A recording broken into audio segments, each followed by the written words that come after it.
Outer Banks of North Carolina. Really, that's where like my experience with that area comes from, like vacationing at the beach towns in the Carolinas. I will say Carolinas have the best beach on the East Coast. I mean, there's people that, oh, Florida, no, it's the Carolinas. They have the best beaches on the East Coast.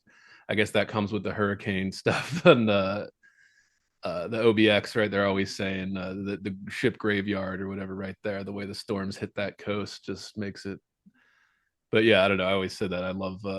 I'm always just interested where everybody's from, and yeah, Yeah, well, I love that you said that because, I love the beaches on the East Coast because I like to play in the waves and I like the wide, firm sand. But a lot of people prefer the Gulf because of the colors, the bright white and the bright blue. But that's not an ocean you want to play in. You just want to wade through it. So I'm yeah, with you. Totally with you.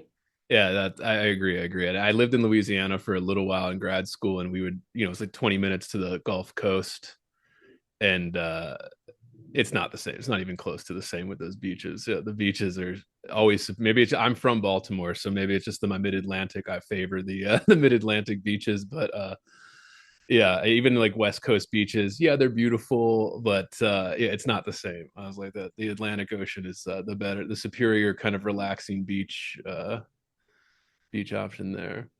Well, That's how we I ended up. say something funny and then I'll let you dig in with your Please, please. question. I used to live in Baltimore.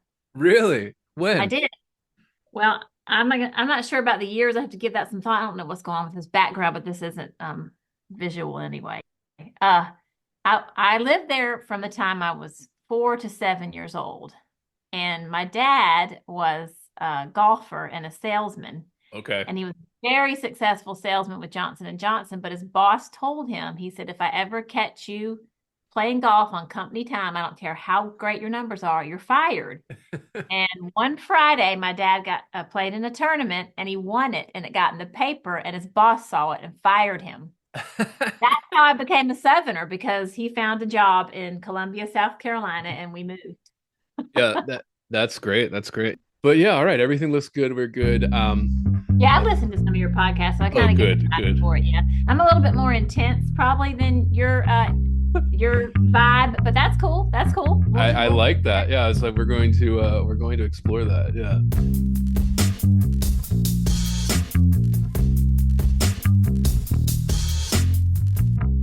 Heavy. Bored. Heavy. I am heavy, heavy, heavy. Bored. I may say that the male is entirely hostile. No! Dinner, Resources. life, friends is boring. We must not say so. This is Andrew Whitstaff, and you are listening to Heavy Board. And we're recording this on May 6th, 2025. My guest today is Tara Heaton. Tara is the founder of Endpoint Communication. She's been a leading sales director for decades. She's a public speaker and regularly presents at businesses and conferences around the world. But Tara is also a writer. Her memoir, Life Minutes, came out just this past March. The subtitle reads, Igniting Joy from the Fire of Heartache. And that's what this book does, listeners. It captures Tara's journey, but more than that, it captures that of her daughters as well. After Tara's daughter was diagnosed with a debilitating brain disease, the book chronicles the harrowing journey and what it takes to get to the other side of heartache and tragedy. Tara has given TED Talks, she's traveled all over the globe, and operates a blog on her website, which is linked below, listeners, where she writes regular pieces about coping strategies and training the mind in various ways to increase joy and hope within.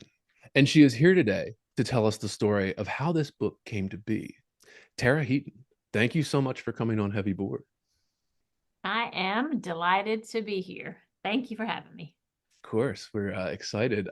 We like to ask the same question of all writers when we start this off here. Kind of, what was your childhood like? Where did you grow up? What did your parents do? How did these kind of early years start to form Tara?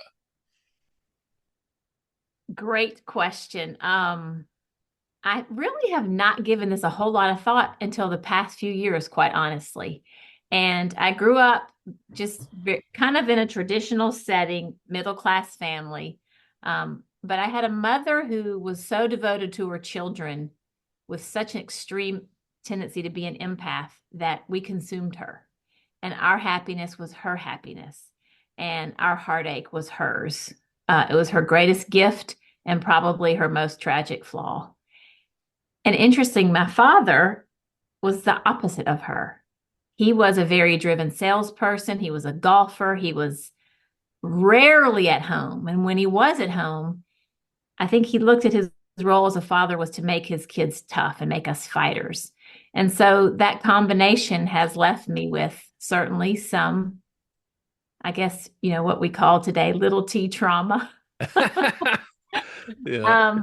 But it has left me, I think, being a woman who is a fighter. And thanks to my mom, I know what's important to me. I know what I want to fight for. What did your mother do? Was she a stay-at-home mom? Did she work? What kind of? My mother was a stay-at-home mom until my parents divorced. And I think she probably was in her late 30s, but had never really worked. She had a terrible, terrible stutter. And I watched a woman with extreme insecurities become the number 3 salesperson in a big company. And the stuttering went away and it never returned. And she just did that all because she knew she had to get up, get out there and fight for her children. Really, really. And she overcame the stutter through just perseverance. There wasn't any like speech pathology or. No. And all her life she had stuttered. And the more successful she became, she was the type of salesperson. It was all about sincerity and caring and taking care of other people. Her confidence grew and the stutter just somehow just dissipated. That's fantastic. Yeah. And Yeah. you said your father, in our conversation leading up to this, you said your father was in sales. He was a very successful salesperson until he retired, and he just passed away last year. Yes. Oh, I'm so sorry. Yeah. Thank you. Yeah. I guess we're going to get into stuff like that too. I mean, it's like, I'm always curious. Like, I want to ask you about grief and stuff like that and people's thoughts, especially given your book and just overcoming things. Yeah, I'm approaching middle age now. I'm in my mid 30s, and I'm starting to kind of get that. Yeah, that my parents are aging and stuff like that. Like every time I see them, and I just more and more of just something that preoccupies my mind. Kind of, oh, I got to make the most of this because who knows what could happen, all of that. But yeah, very interesting. And you grew up in South Carolina?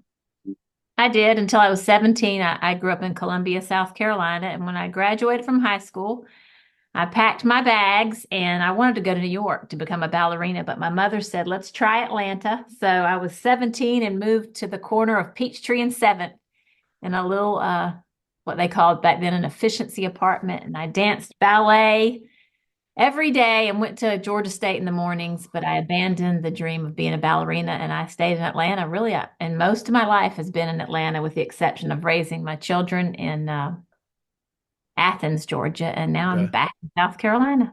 Yeah, yeah. You were a ballerina, so you were an aspiring dancer. When did you start dancing? When did that happen? Was that just a young age? Probably when I was 3 and just loved it, loved it, loved it. When I got to Atlanta and how I saw how competitive it was and how lonely it was the lonely piece of it. I mean, I'm a people person. I'm not a super social like extrovert, but that deep, authentic connection, that's, I mean, a big part of who I am. And to really have made it back then being a dancer, you pretty much had to sacrifice school, food. Right. Yeah. Friendships. It wasn't the life for me. So I walked away from it. Yeah, I don't know a whole lot about that. My wife was she never got that serious about it, but she did, dance through high school and stuff like that. And yeah, for that type of career, I knew some athletics. I played football and things like that, and friends that went on to play in college and at the higher levels, it was so intense. But dancing is one I think people don't even understand how intense, not just physically, but yeah, the competition, the mental competition with everybody else. And plus, your career's over at 26, like, Right. like even if all that work and then you turn 26 and your career is over, you're going to do something else anyways. So it is, Yeah. that's Yeah. interesting. That's fun. That's Yeah. You have to love it more than you love anything right. else. And Right. I just simply didn't love it enough.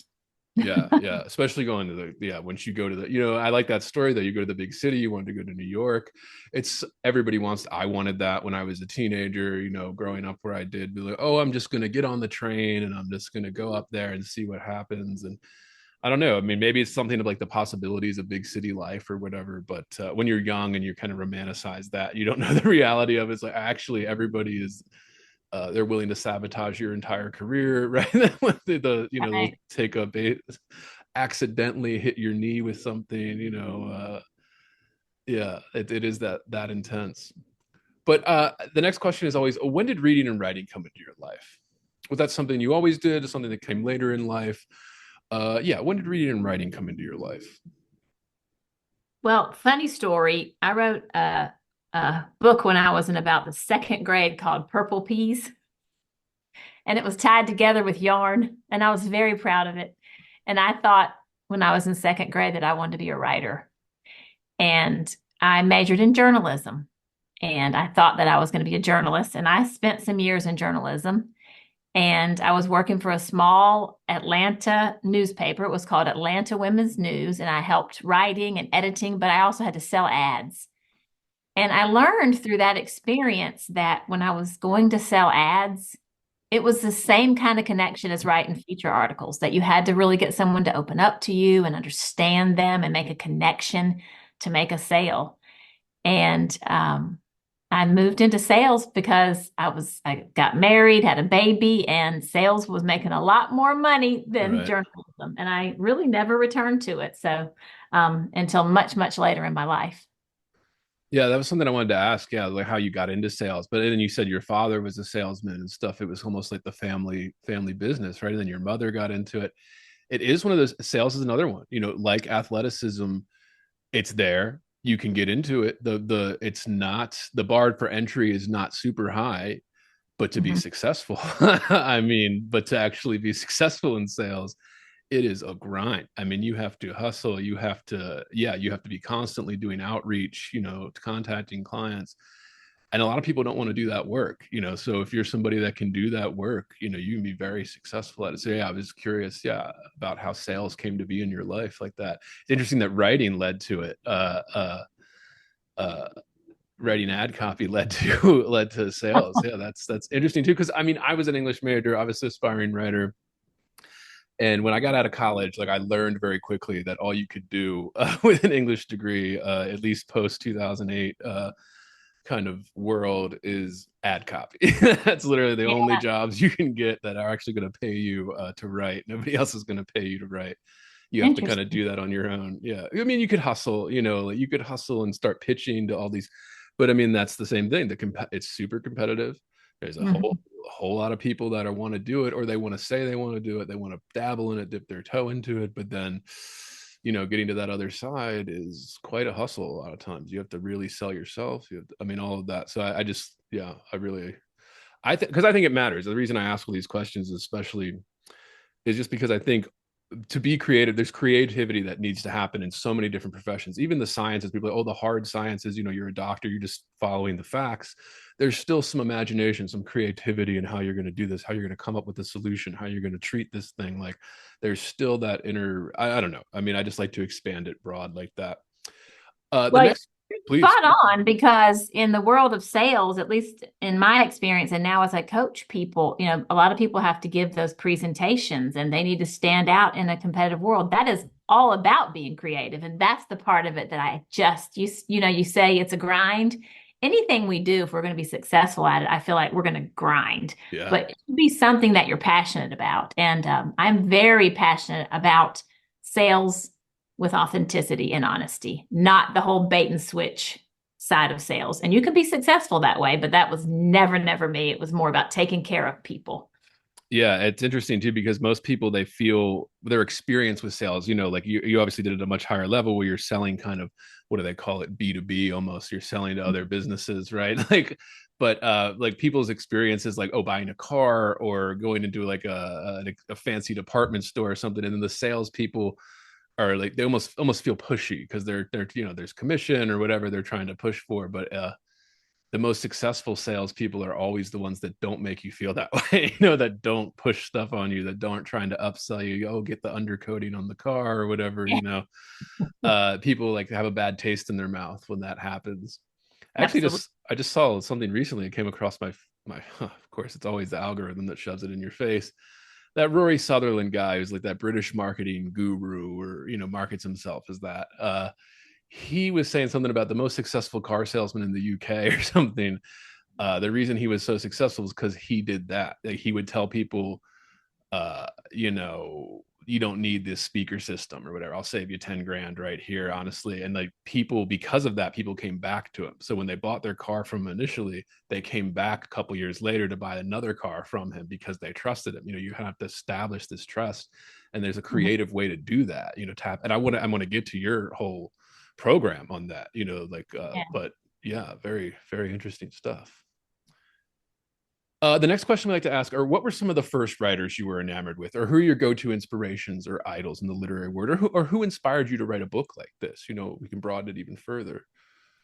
Favorite authors is a hard one because I'm so all over the place right now. I'm really drawn to memoir, but people that I've consistently read are not really in my genre. Like, I've consistently read Simon Sinek, Brene Brown, because I'm so fascinated with the whole world of communication as it relates to research and science. So those are some of my top folks. Tara Schwartz, she's a neuroscientist. But I'll tell you why I wrote the book, and why I'm going to write another one, and why I'm in love with the process and the communication of it. For years, when I would share with people what was going on in my life, they would always say, "You should write a book. That should be a movie." And that's not why I wrote the book. I would listen to that and I would think, well, do I just want to share my family's journey to sensationalize and entertain? But the longer I lived as my daughter's warrior and the best friend of my gay ex-husband and all the colorful things that make our life story entertaining, the longer I lived it, the more I learned. And I've heard it said before, if you've gained wisdom, the most selfish thing you can do is keep it to yourself. So I thought, if I could find a way to write a book that would take people away from their lives with beautiful storytelling, and then at the end of those stories, have kind of a revelatory moment and feel empowered and more free and more truthful and more capable of loving, then the suffering of my family will matter. And so that's why I wrote the book. Yeah, that's very interesting. Yeah, it's everybody likes to imagine the material stuff you get out of having the book. Yeah, the movie deals, the book deal, whatever, the checks you would get, people like that. Like, oh, that's what mattered. But like, you're talking about the intangible thing you get from it, which I think is the thing that makes us love books. Like, it makes us go back to say it's that intangible thing that it gives you, that strength, that warm feeling, the love. I mean, whatever it is you're getting out of that thing that you keep going back to. It's very interesting. But yeah, I'm always curious what inspired it. And yeah, like, so the science writing, very interesting too, because I have some questions about that. But yeah, the how do you communicate that? And that's always something that people struggle with. They really struggle with, how do you communicate this kind of, because some of this stuff is so complex. You do need to have like a PhD or level understanding to really get into the weeds with it. So how do you summarize that into easily digestible bites for people that can, aren't going to get into the nitty gritty about all this stuff? They don't have to, but they need to be informed about the gist. That's a skill. I mean, that's quite a skill. And I like that you equate it to sales. I like that you equate it to the skills that you've developed, the perseverance in athleticism and dance. I mean, that all matters when it comes time to tell a story about even memoir, like your own life, or a fictional story. I think it matters so much. And it's just great to hear that, for sure. Absolutely. And I wanted to ask you about your company, Endpoint Communication. Why did you start that company? Why, after this very successful career in sales, start your own communications company? Why did that happen? How did that come about? Well, I have a very simple, clear answer for you. I ran my own business. It was kind of like a franchise for a lot of years, and it was quite successful. So much so that the parent company asked me to become their national sales trainer and train across the country what I was doing in Athens, Georgia. So I sold my business and I went to work as a national sales trainer. And I loved that work, helping people to tell better stories that bring them greater results, help them to present better. But back in those days, there was a lot of cold calling techniques, all those things I loved. And apparently so did the company. And then they promoted me to vice president of sales. And damn, did I hate that.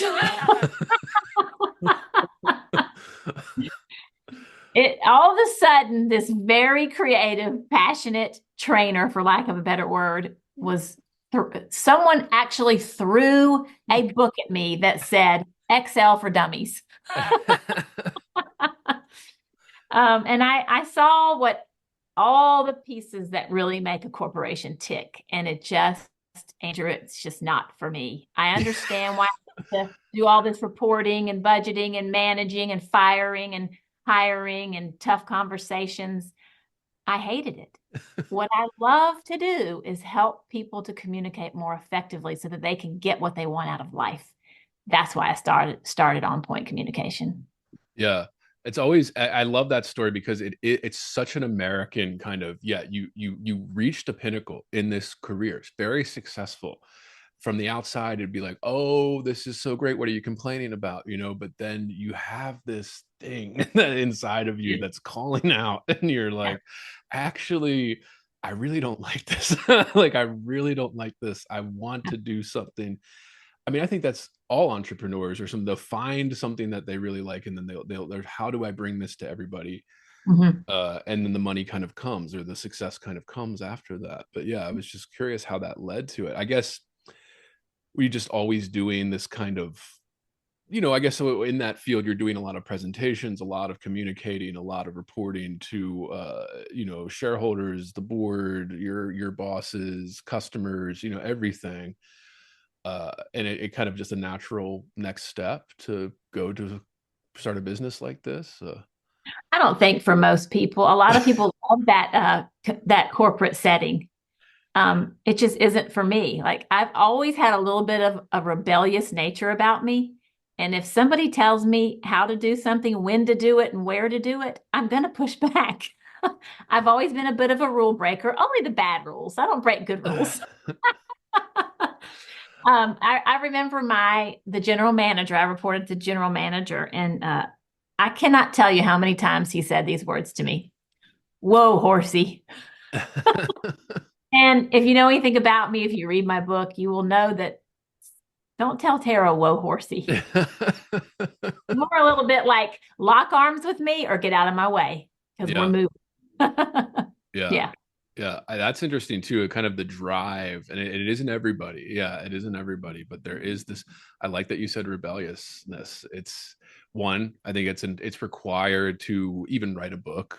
You have to have something to say, and usually it's a rebellious thing. Usually, at least against some consensus or status quo, or maybe new information, or maybe a new technique, or maybe a story, a very original story we haven't seen before, or something if we do the creative fiction stuff.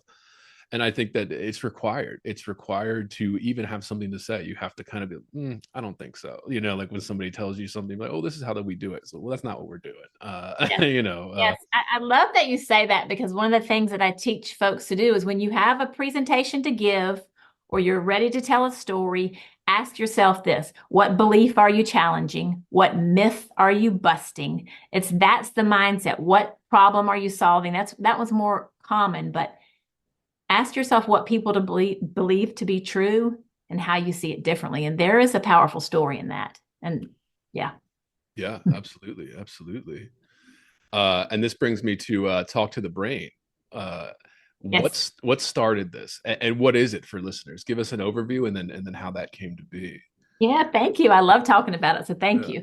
Well, when I believe that you mentioned this, but when I was growing my business as a sales leader, as a sales representative, and then building a business, my 12-year-old daughter, I was truly living the American dream, like a rewarding career, loving husband, everything's great. My 12-year-old daughter contracted what the pediatrician said was just a little virus, but it traveled to her brain and caused her to have encephalitis, which she survived, and a lot of people don't. And after the encephalitis, when all the inflammation was gone, she had to relearn to walk, to write, to hold a hairbrush, everything. And she relearned it all. And we thought we had our daughter back, but it left her with epilepsy. And they started putting her on drugs for seizures, which are horrible drugs, very, very sedative. And her life just seemed as if it was slipping through her fingers. She was in the 7th grade. And about a year into this journey, I sat down with her neurologist and I said, Dr. Weissman, can we please take Caroline off these drugs? They've taken the life out of my little girl and they're not even working. And Dr. Weissman said no, because Caroline's seizures travel across her hippocampus. And that is what controls her learning, her memory, and it helps her to manage her emotions. That day marked what has now been a 20-year study of the brain. And the more I learned, first as Caroline's warrior, the more I learned, it started really underpinning my work as a sales coach and a sales consultant and as a sales leader. Like, that's why people respond to these vulnerable stories. And that's why people trust or don't trust. So when I left the corporate gig, I really wanted to help people in the presentation setting. And I knew I had something with neuroscience. And I joined a Toastmasters group and I gave a Toastmasters talk and I called it Talk to the Brain. And I talked about the primary neurotransmitters of pleasure in this talk and how we can bring this out of folks that we talk to. And when I sat down, this guy beside me said, that's some TED Talk shit right there. And for weeks after that, people started saying the Talk to the Brain lady. And it just took off from there. So now people call me the Talk to the Brain lady. Yeah. Well, I think what strikes me so interesting, what's so interesting about this is no background in this, no training in neuroscience or brain chemistry, whatever. But a need occurred, this thing occurred, and then you just started researching it as a total amateur, and then coming to conclusions. And I'm thinking of like all the stuff that even in advertising, there is so much about the psychology, the brain chemistry of advertising when you're in sales or you're writing ad copy. Like whenever I look at in my field, again, the only jobs you can get are doing my field right now is writing ads or training AI. And it's like, they're always like, oh, have you gone through these courses on the psychology of advertising and stuff? And I'm thinking of stuff, the phrases that people throw out, like neuro-linguistic programming, this kind of stuff that it creates like maps in the brain as they describe it, right? And then you kind of, how do you change that? And I think even, people give Tony Robbins or something like, oh, this guy's not a psychiatrist, he's not. But you know why people flock to that? Is because he gives them, it'd be like, no, do this instead of this. Like he just gives them like something like, try this action. Yeah. And people flock to that because it's much more immediate and you can get a benefit from it than, talking for a year and a half on a couch or something where they're like, oh, well, how are you feeling? Where he's just kind of like, no, change the brain makeup right now. Change your habit right now. And it's hard, but, we can do it. I don't know. I mean, I think that it's undersold in our culture right now. Yeah. People are like, oh, they're a huckster. They're, snake oil salesman. He's not a psychiatrist, but it's also, but it works. Like it works. Like there's a reason celebrities pay him millions of dollars to have one-on-one meetings. Like it's it works. So, I mean, what can you do? There's all the evidence you need. I mean, what else is there?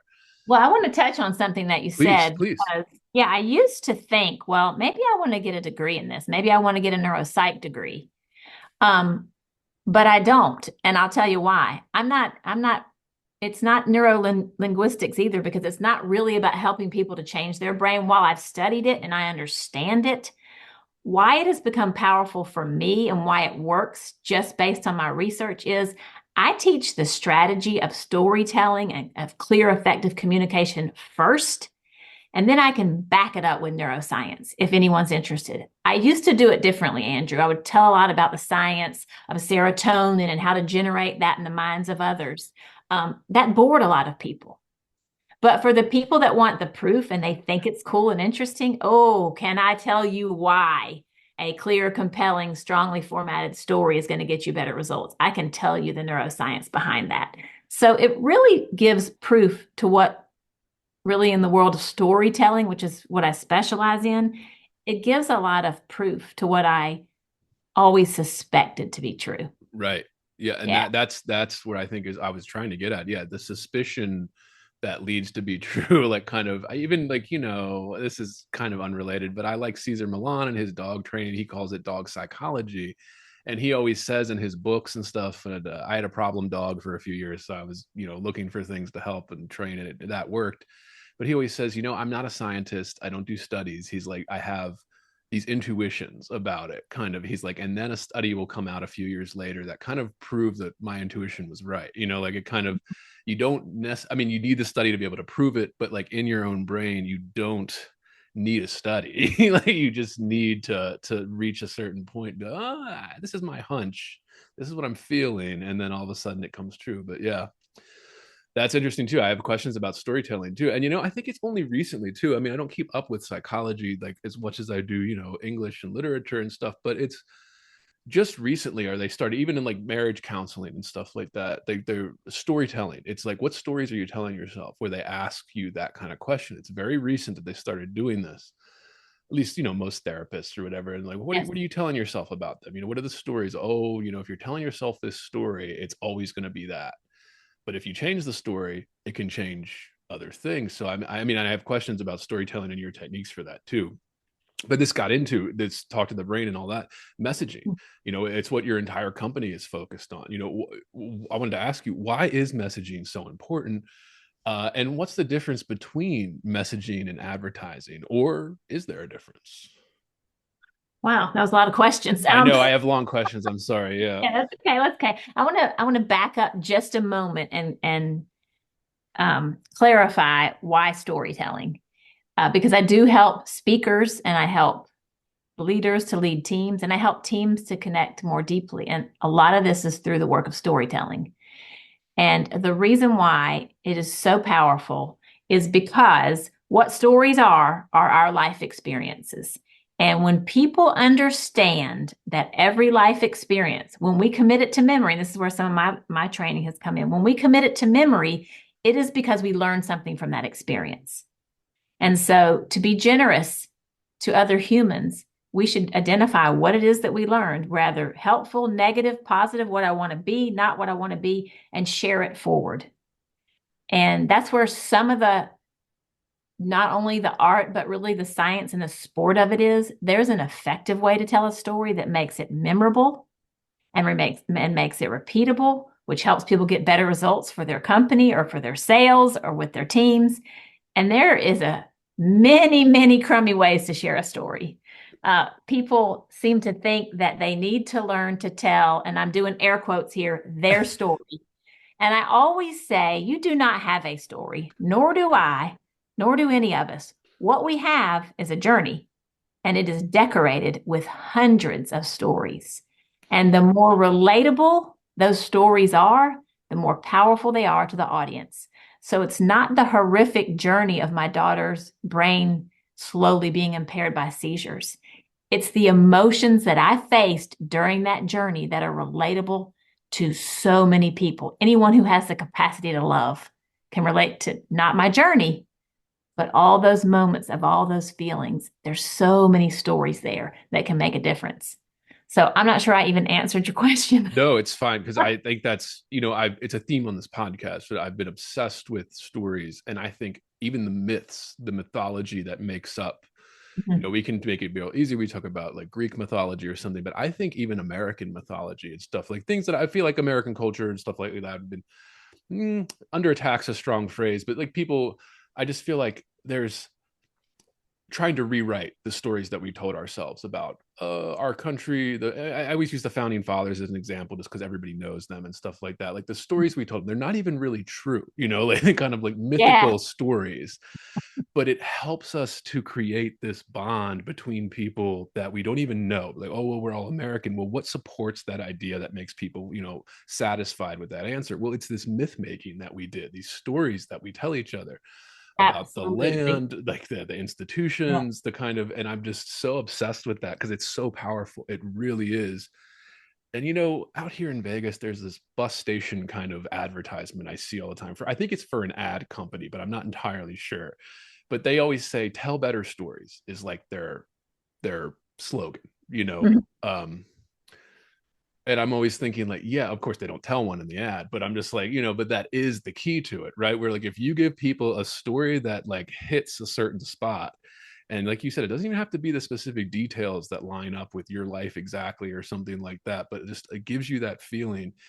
It kind of bonds you to whatever it is, even if they're trying to sell a product or whatever. You are kind of, so it really is this kind of how we tell stories. And people talk about history and like, talk about Howard Zinn or whatever. Yeah, I have his book on the Yeah. shelf. Like it's this kind of, you can change, if you change the story, you change so much other stuff too without even thinking about like the second and third order effects of changing the story. Like you don't even realize, because we didn't realize how powerful this kind of myth is, like even if it's a false story Mhm. or exaggerated or just a couple of little grains of truth, whatever. But yeah, so I'm fascinated by that, and I love hearing your take on it because Yeah. Well, these that's where a lot of the neuroscience comes in that people are just not aware of. But you said it binds people, and it does, and something is generated in our system called oxytocin. When we connect and lock arms with people and feel like we've gone through something difficult together, trust builds, and something called oxytocin fires up in our brain. And that is one of the most powerful neurotransmitters that we can generate to help us stay grounded and connected to humans on this earth. Yeah. that's So it's yeah, it's the big powerful. chemical between mothers and children, is that Yeah. chemical oxytocin release. Yeah, Yeah. it's that bonds you to your baby and all of Yeah, that. well, Yeah. men have it too, but men Right. actually they will generate something called vasopressin more than oxytocin. And vasopressin is kind of like the brother of oxytocin, but it also gives you this feeling of like wanting to be a protector and fierce, and that's why it's more common in men with more testosterone. People with Yeah. more testosterone, I'll say. I remember when my daughter was born, I definitely felt that. That's for sure. And I would talk to people like, I'm feeling this, like I've never felt it before, like this kind of, yeah. But yeah, messaging, like kind of like, why is messaging so important? We just talked about why messaging is so important, but what's the difference between messaging and advertising? Because I think people could be cynical about a storytelling, but oh, they're just trying to sell you something or whatever. Or is there Absolutely. a difference? What would you say in your expertise and experience? Messaging and ad copy. I've never really thought about it in these terms, but here is what I can tell you about why messaging is so important. And I think that messaging, from what I understand, the people that I work with, messaging is just a small part of your advertisement and your advertising. Your messaging, and here's again where the brain science comes in, needs to be super clear and digestible and repeatable. And I'll give you a very powerful example of why that repeatable piece is really important. I have coached salespeople for decades who go in, they do a presentation to whomever is on the panel. They come out of there saying, we got it, we got the sale, we're so excited, they were so fired up. Well, the people on the panel may have to go to the VP or the CEO and say, this is what we want to do. And if they do not have the words to repeat and clarify and quantify why they want to make the change to the company or work with this person or make this investment, the whole deal falls apart. So we can give that same lesson even to entrepreneurs. If you give a presentation or you're in a negotiation or a collaboration and you try to say something three different ways, but you're saying the same thing, it's good that you've been repetitive, but it's still hard for the person to remember. But if you have some key phrases that can be repeated and you say them over and over again, that's when the brain, because of your stories and because of your data, will be able to repeat those phrases and tell it forward. Even as small as talking to a gentleman, he wants to buy something, but he's like, I'm going to go home and talk to my wife. Goes home, talks to his wife. Well, why do you want to do it? Well, I just really liked them. I think they were great. If he cannot articulate why, the whole thing falls apart. So that's why clear, succinct, repeatable messaging is so, so important. Is there a difference between, like, would that be like slogans or something, like one example of many maybe for It could But be, absolutely. Usually when I think about messaging, I mean, slogan is more just like to help you with your brand, and I think that they're very important, but a slogan and marketing is not going to make a sale. What does is connection and people. So I offer big structures. So whether it's a presentation or a story, I have a very clear framework. And then we have the nuances that really make it work. And one of those is something that I call story with stats. People will share a story. They understand the power of it, so they want to share an emotional story. But if it doesn't have a benefit to the listener, then it's just an interesting story. right. And if we don't back it up with some data, then people can't prove it to themselves. Once those emotions, so we got that dopamine going and that serotonin, and the person's like, yeah, I really like this. I like this person. But if they don't have clear data and some repeatable phrases that quantify those emotions, they will fleet. The emotions are fleeting. Those neurotransmitters will dissipate, and no action is taken.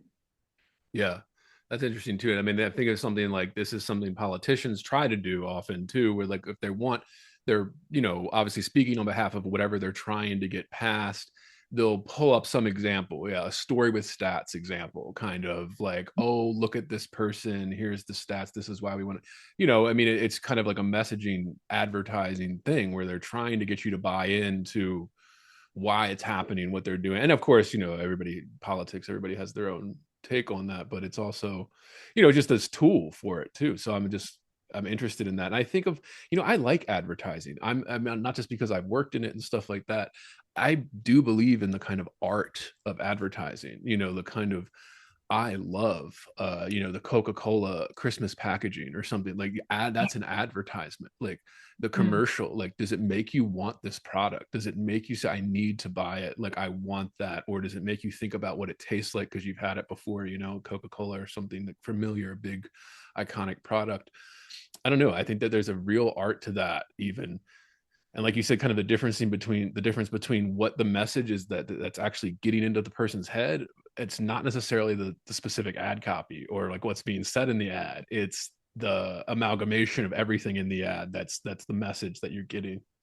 Yeah, I don't know. I guess that's why sometimes you see sometimes too vague ads too. When you see, we've had former marketing executives and stuff on the podcast, and he was talking about recently what he's seen in marketing is that they're not telling stories. Like he's retired now and stuff like that. But he said, he's seen a lot of these ads. It's almost lazy ads, he says, where they're not doing the extra step to get that message, what you would call the messaging angle into the ad. It's just this, if they even tell a story, it's just the story and doesn't connect with you. And like you said, the kind of the chemicals in your brain that are firing when you're watching the ad quickly dissipate because you're not getting that connection that you want to take the action to sell the product or buy the product. And I'll give you a perfect example. My husband and I like to play Wordle, and then we've started playing Hurdle. Do you know what Hurdle is? No. And I've never played Wordle, but I know the concept. I'm sure listeners are familiar with the concept of Wordle. Yeah, but well, Hurdle is like Wordle on crack. And Hurdle is not New York Times. So Wordle is New York Times. Hurdle is with the Washington Post. It's longer. It takes you a little bit longer to do it. And there's an ad that always pops up during it. And my husband and I will play it every either morning or night if we're together. And like we've been playing this for weeks, and the same commercial keeps coming up. And Mike says, this commercial never really made me want a Chick-fil-A. And I was like, is that what this ad is about? And he's like, yeah. I mean, I never even noticed. So point taken that it was about Chick-fil-A. Right. And, they had the Christmas commercials for Publix where these families are getting together, and they just keep showing that it's all, all came from Publix. There's no doubt that to me was much, much, much more effective because it taps into emotions that are relatable, things that we can relate to that make us feel nostalgic, and we want that. And then Publix just continued to say that Publix can bring this experience to life for you. So yeah, it's very nuanced as to whether or not it's going to work for you. Yeah. And I wonder, I mean, I didn't plan on asking you about this, but I wonder how much social media affects this. Cause I do think that we're in that world now. We're in the world of social media is the filter on top of everything that happens, everything that's said, everything that's published and put out into the world, including advertisements and things like that. They focus group test it, usually online now. But it's just, I don't know. I think that there is that. Yeah, like people forget to give you the whole picture in these ads now. And I mean, because I'm thinking of Super Bowl ads or something. These companies are shelling out so much money to these advertising companies, and they're giving them a half completed ad because they're giving you one aspect of it, like pretty pictures or something. They're not connecting you to the product that makes you want to buy it. And maybe it's a legacy product like Budweiser or Coca-Cola or whatever that's probably going to have sales no matter what. They really probably don't even have to advertise if they didn't want Yeah. to. They're so big now at this point. But I don't know. I mean, that's just so fascinating to me with, yeah, how you see that, because you know when an ad works on you, you know when it works on you, and you know when it doesn't. So I'm very fascinated by that. Well, you know, part of it's generational, like Generation X and now the new Alpha generation, they're the least trusting. They've learned that because today with social media, which is their norm, you are able to choose your truth. Like once you start to say that you're with, you know, you like more socially liberal concepts, those ads come up. And you know, during elections, I'm sure you saw it. Whoever you were Right. in the camp for, it was all their ads, all their media, all their news. And our younger generations know this. That's why there's very few moments in advertising where you really have audiences from all different mindsets, and Super Bowl is one of them. Yeah, that's interesting too. And I've seen interest. I mean, I don't know enough about it. And again, this isn't a podcast where we need definitive answers. I'm always just curious everybody's thoughts. But it's just, you know, the Freakonomics guys that do that kind of Yeah. stuff. They had a very interesting podcast episode about online advertising. And it's, you know, it's marketed to companies as this, we can get you the most specific targeted marketing that you can, and they can with this algorithmic kind of designed, you know, shoving it in front of the right people that would buy it. But they did an interesting study where it said almost like 60 to 70% of online ads are seen by almost no one, because it's so targeted that it almost doesn't reach its main audience, you know, like, or a broader audience. And I'm like, huh, that's interesting. And you know, it gets into the memes and all the internet is fake memes and stuff. Like, is any of this real? Are they just spending money on ads and they're not going to anybody? Yeah. They're not, I don't I mean, know. I mean, that's why the ability to communicate effectively and clearly and to be memorable is more important today than ever before, not only because of all the competition out there, but I'm sure you know what all this stimulation is doing to our brains. So when we are communicating, even with the captive audience, it's the world of ADHD. I mean, right. we need fast, quick information that's entertaining, or we're going to move on. Yeah, absolutely. And this is leading to, I wanted to ask you about public speaking. How did you get started in that field, and why is that such a good medium for those trying to get ideas out, you know, compared to all the other platforms online and so forth? Yeah, public Yeah. speaking. How did you get started, and why is that such an effective medium for something like this? Well, I got started, I will say early on in my sales career, when I was building the business in Athens, Georgia, I was put into a territory that was completely male dominated. I had no business, and I was competing against all these dudes. Yeah. And I had to figure out a way to compete. And I learned to teach leadership workshops, and that helped me to stand apart. So early on, I just took the courage and just put the microphone in my hand and started giving these leadership workshops and learning how to do it. And I really perfected it. And then I started hiring salespeople because my business was growing, and I taught them to present. So I had a passion for it. And then I didn't tell you this part of the corporate story. It sounds a little bit, I don't know, braggadocious, but this is the truth of it. When I was hired on to be the national sales trainer, the company was in a moment where they were bringing on they bought a whole nother company, and their CEO was coming in to be in charge. And he walked into our national sales convention, and I was at the microphone telling a story. And he looked at the general manager, he looked on the stage, he looked back at the general manager, and he said, "That's your VP of sales. That's who I want." Yeah. And it was all because of my speaking. He did not know anything about me. It was just me with the microphone in my hand telling my story. So that gave me a boost of like, wow, I really can affect people. And so through my years in corporate, those were my favorite moments. Not because I had a microphone in my hand and I could talk about myself, but because I always remembered that I was taking people's most valuable resource, and that's their time, and that I was there to give and to serve and to never let it be about me. And I just have fallen in love with it. Yeah, that's interesting too, because I was curious. Everybody's always, it's always this thing was, oh, public speaking. And it's like, oh, people get all nervous.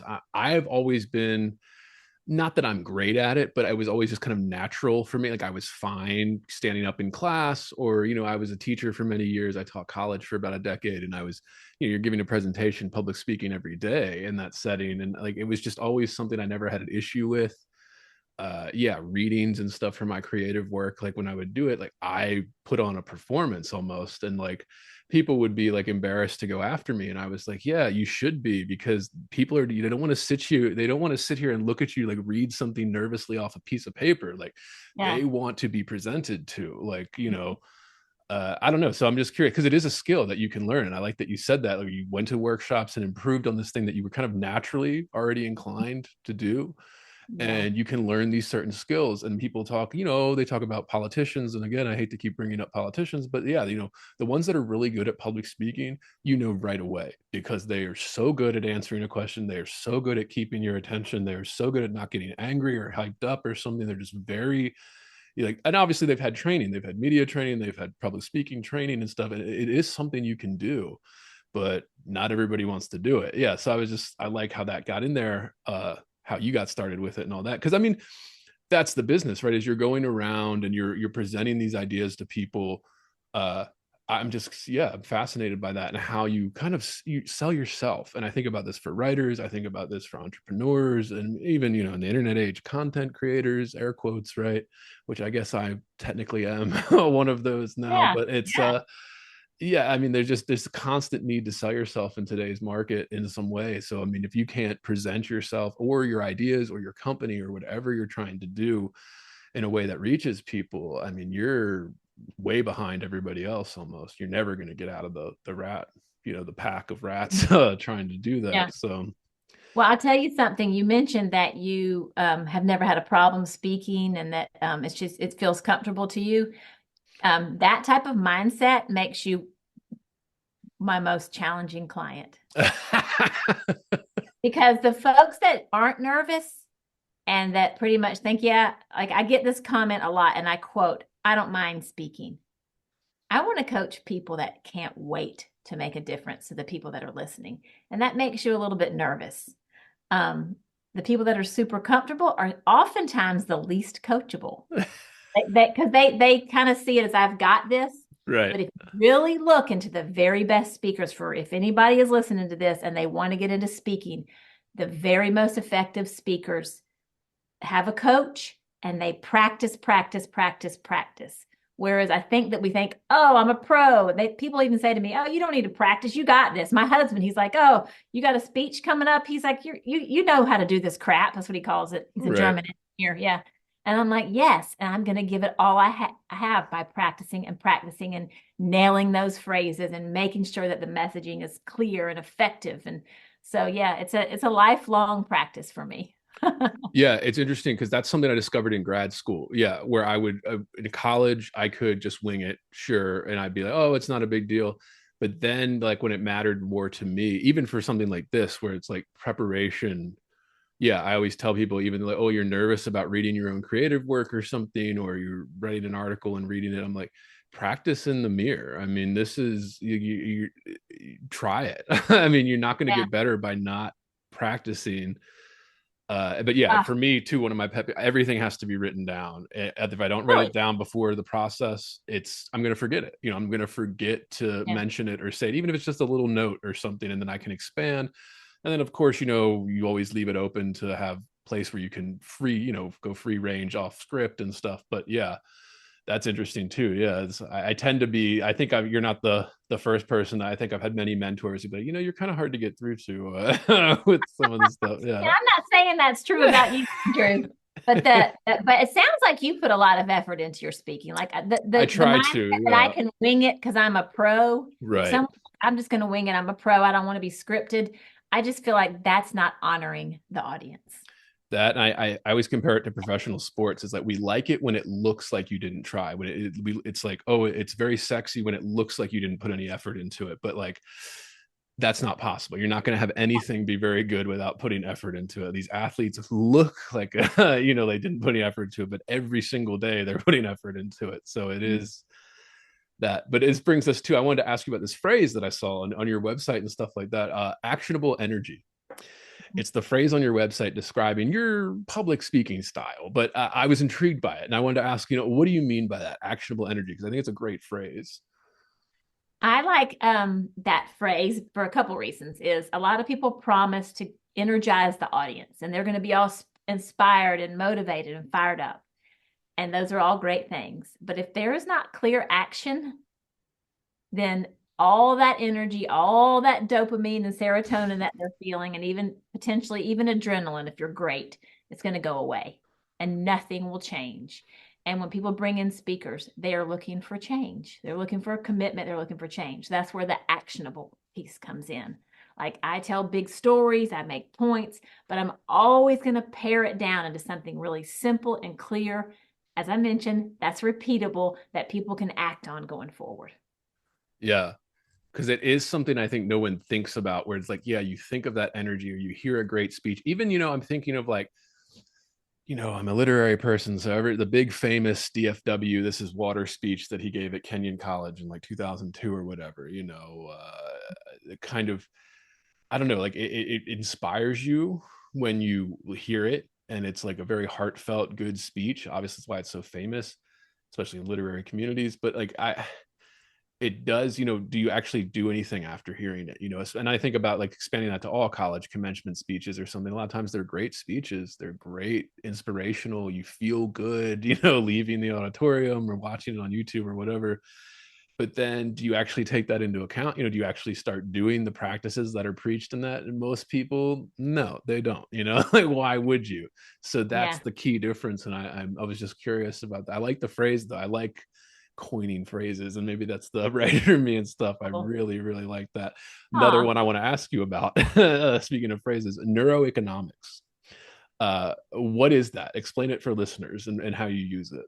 Yeah. So neuroeconomics is really understanding the real estate in your brain.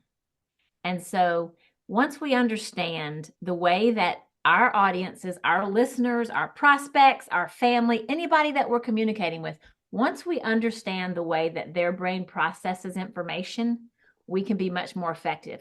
Never, ever, ever to manipulate that knowledge, not to use it for manipulation, but to honor it. So I'll give you an example.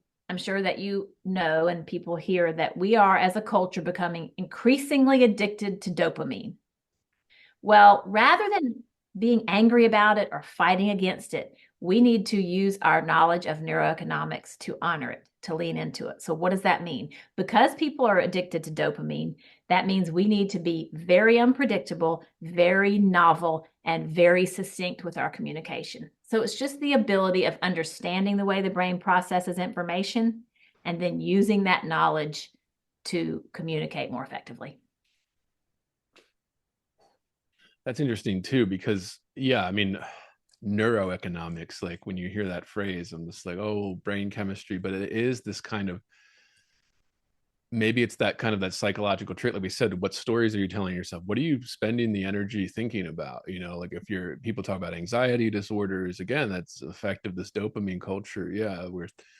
When you're hit with this dopamine all the time, when you don't have it, of course, you're struck with this kind of anxious feeling and stuff, depression, all of that. And like, it is kind of remarkable how much can be changed with a little nudge, with a different story, without any actual physical change in the world. You can just change that kind of neuro link to it. Or like, what are you spending your time working about? Are you scrolling constantly? Well, then you're constantly going to be thinking of that. And I think about that with creatives too, writing. Like, I think that affects you. What you consume affects you, and you see the language changing. You see the way people interact online. It's all learned behaviors. Like, it's learned behaviors. You weren't born acting this way. The kind of internet snark, rudeness, or straight meanness, people are just straight mean.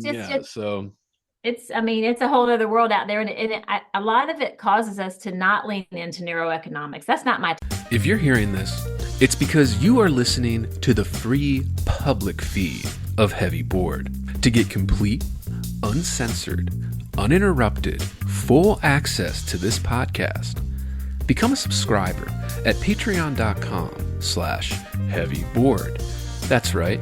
Heavy Board is made possible by subscribers like you. For less than 1 cup of coffee per month, you will receive private access to uncensored, full-length episodes, Jerk Shop, heavy bonus content, subscribers-only AMA episodes, bonus extended interviews, and more.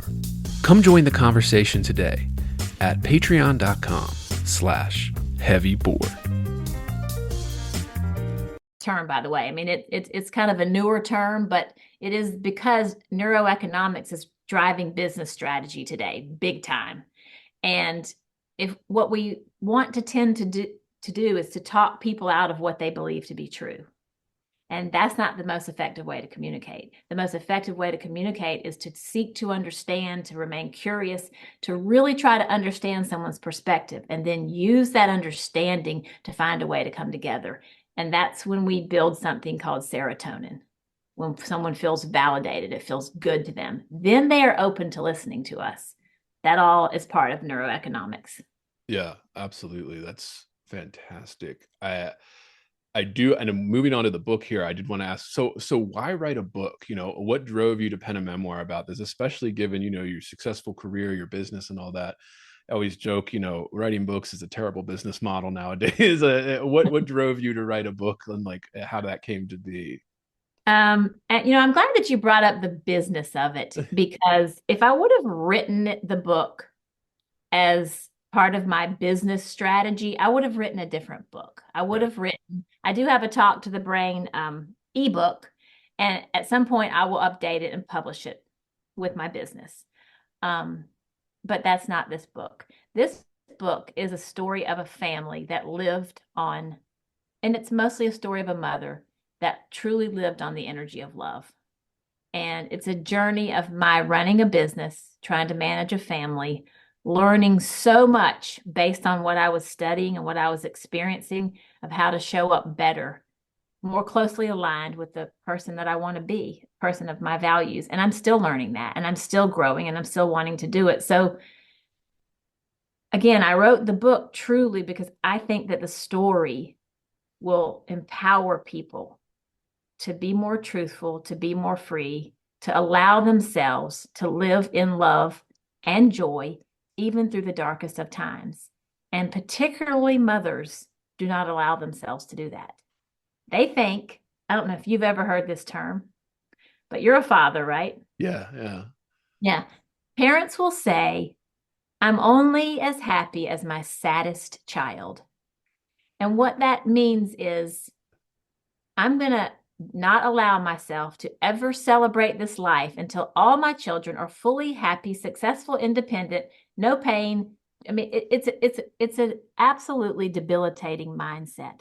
We owe it to our children to find sources of joy that are not connected to them, and to show them that no matter what we are facing in this life, we have something to celebrate.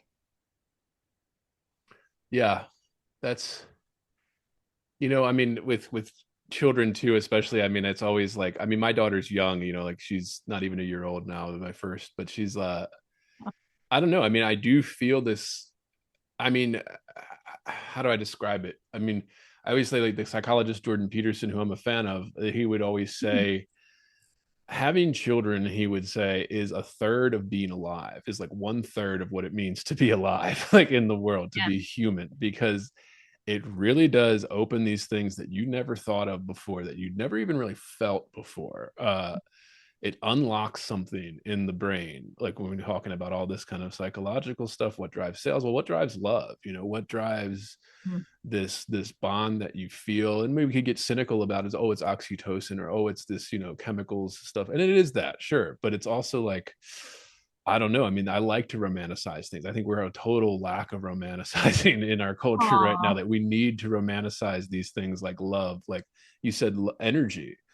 I mean, I'm a millennial, so I say the word vibes, but I'm like, I wish there were a better term, but there isn't. Like, it's this little you can't touch it. It's intangible. You're just kind of floating around somebody, their aura, maybe. I don't know. The energy that you put out can be felt, and it can even be felt through a screen in this kind of, like when you're talking on Zoom or something, not as well as in person or giving a speech or something, but it can be felt. It can be felt through the podcast episodes or something like that. People listening, it is there, and it's this strange thing. But Yeah, that's I sometimes will call it energy, but I often refer to it as my spirit. yeah, And yeah, I equate it to say it's at the intersection of our heart and our soul. And we can never give anyone the power to break that. That is ours to own, not our children's, not our boss, not our spouse, not our partner. It is ours to own. I really, just thinking about having a young child, I want to clarify something that I said and add to it. okay, yeah, please. Because I would imagine that most parents at some point will do what I did to my children. And I've learned that it really wasn't the way to look at heartache. Your little girl is going to get her heart broken. Right. Somebody's going to say something to hurt her feelings. She's going to want something she doesn't have. There are going to be times when she's disappointed. And for so many years, I said, particularly to my youngest daughter, things could be so much worse. Buck up, buttercup, chin up, stop feeling sorry for yourself. And there's a time for that. But I believe that once we validate heartache and pain, that's where the joy comes from. If not, then we just have insincere, bullshit, toxic positivity, a bunch of fake friends walking around with fake smiles and fake everything. And that is not what I stand for. Our pain and our heartache, it's real. And once we acknowledge it, it is powerful. And it shows us how important our life minutes are. Yeah, absolutely. I think of that classic Calvin and Hobbes comic strip where, I don't know, he's complaining to his mother, and his mother just says, well, Calvin, things could be a lot worse. Okay, you should be grateful. And then the last strip is him saying, he's like, yeah, things could be a lot better too. Like kind of like, yeah. Yeah. But that's yeah. a good point, because I wanted to touch on this. So walk us through the kind of events, the diagnosis, what you went through when you found out that your daughter had this illness. Like how did that come about? Whew. I think I mentioned, but it bears repeating that she was 12 years old, and I had a 14-year-old son at the time, and I had a 9-year-old daughter, and she just got a little virus, and it turned to encephalitis, which is simply put inflammation of the brain, which she survived, but it left her with epilepsy, and the seizures that she was having, these particular type of seizures, they very, very slowly damaged the brain. This all started in 2005. She was in 7th grade. She graduated from high school in 2013 with a special education diploma. Today, her primary diagnosis, she's 33, is major neurocognitive disorder. All that to say that I have not yet stopped the seizures, but I'm still searching, I'm still fighting, and I will do this until the end of time. The book is not only about that, though. I write it in such a way that it's not about private moments, it's about personal thoughts. It's super vulnerable in such a way to be honest about what was going on in my mind throughout this journey and how I grew and what I learned from it. So early on in these years, when I was trying all the traditional medications and therapies, I was living on what I affectionately called caffeine, nicotine, and Listerine. Today I call that pleasure stacking.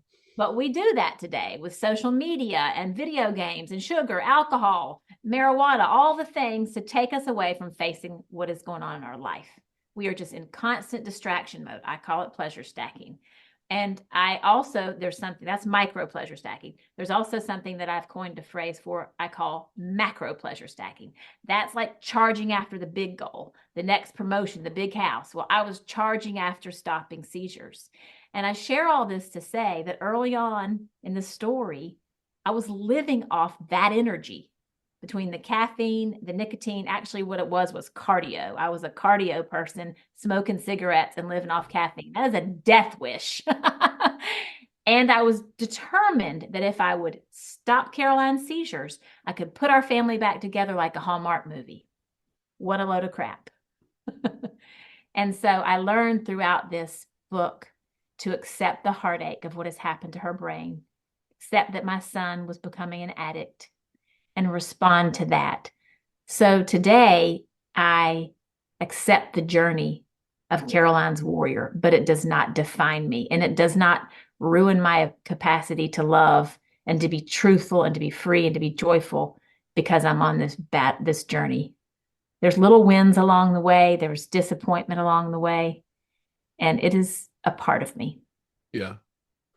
Yeah. And one thing I wanted to ask you about too with this is you did this kind of heartache versus heartbreak. It's a theme in the book, but I wanted to ask your thoughts on the difference between the two. 'Cause I think this is an important distinction, kind of the heartache versus heartbreak distinction. Yeah. Yeah, I'm glad you asked that because my editor did not like that phrase. But not every person, so many people that read the description said, I love this phrase. Tell me more. What do you mean heartache is not heartbreak? And I'll say this. If something is broken, then we have to repair it and try to put it back. And hopefully maybe it can be as strong as it was. But if think about working out in the gym, our muscles ache. They're aching because they're getting stronger. And so our heart, while it aches, it's also becoming stronger. It's giving us wisdom. It's giving us more fight for joy. So the heartache is not finite. It is part of me. I will not ever heal from the heartache of what has happened to Caroline's life. She got the short damn straw. That is a fact. And if I try to talk myself out of it, oh, but she has this and she has that, it makes me feel like crap. Right. I've accepted that my heart will always ache for her. And that also is energy. That heartache is energy. It makes me want to take microphones and make sure that I'm giving love away and making the story matter. If I tell myself my heart is broken, that makes me feel like sit down and cry in your coffee. To me, it feels very finite, a break. But the heartache, that's where strength comes from. Yeah. I like that comparison too, to working out and stuff with it, because it's training. Like, it's training the heart, just like you would train the mind or the body. You see monks or whatever that can have such control over the mind that they can induce sweating or whatever it is. They can induce the kind of physical reactions in the body through that control. You do the same thing with your heart. You do the same thing with your mind. You do the same thing with your body. Like, you can do those things. Obviously, you don't have to go to that extremes like these monks doing it, but like, I think that's just, yeah. I mean, I hadn't heard it before. And I think to make that distinction is so important to just living life, right? Because we let these little heartaches almost define us, where you're like, no, look at the heartaches as more positive, but like, but there's still those horrible tragedies, heartbreaks, deaths, tragedies, even, yes, significant others, marriages, whatever it is, there's always going to be that broken. I don't know. I mean, I just think that's such a great distinction to make. I think it's important to remember, especially now where we're constantly bombarded with these kind of dopamines inducing things, like you said, pleasure stacking, to avoid the heartache. But or we shame ourselves for it. We tell ourselves we shouldn't feel this way. And I've accepted that, who would I be if my heart didn't hurt for what all of my children have been through? But I'm still learning to accept my own heartache, my own disappointment in things in life that haven't gone my way. We all have it. My journey is nothing special.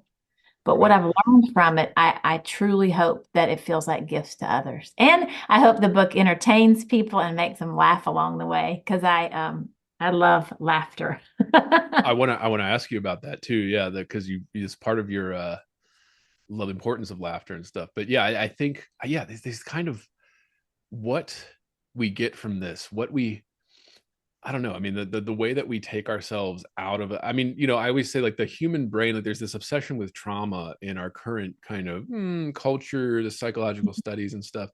But when you look at the brain and stuff, it's actually like a perfectly designed to get over trauma. Like, it's actually perfectly designed to help you move on from a horrible experience or something, or even like massive disfigurement, or, any type of tragedy, where you come out the other side not the same person that you were when you went in.